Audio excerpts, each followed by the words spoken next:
This is Cumbria from the air, washed out after heavy rain and flooding. The devastation is clear. Bridges have been brought down by the sheer power of water. In the town of Cockermouth, the worst hit, hundreds of people had to be rescued from their homes. One of the main roads through the town now looks like a river itself. The local MP has said this is a once-in-a-thousand-years event.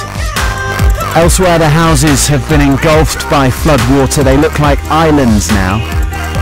The water levels are falling and subsiding, but more rain is predicted and people are keeping a close eye on other parts of the river.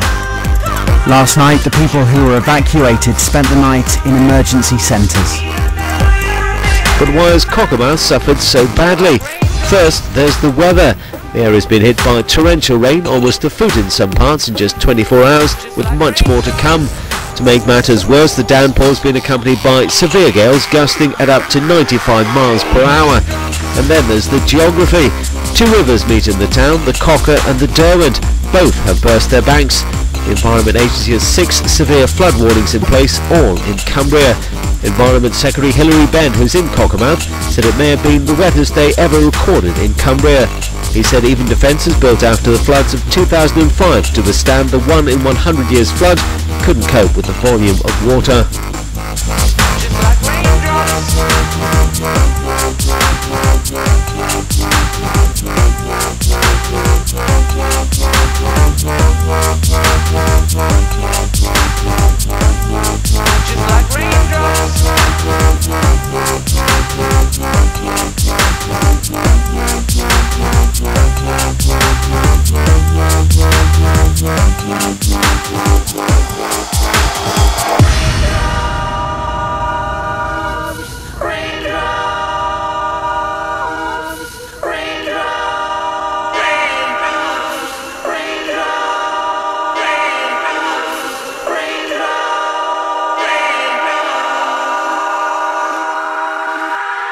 Just like raindrops.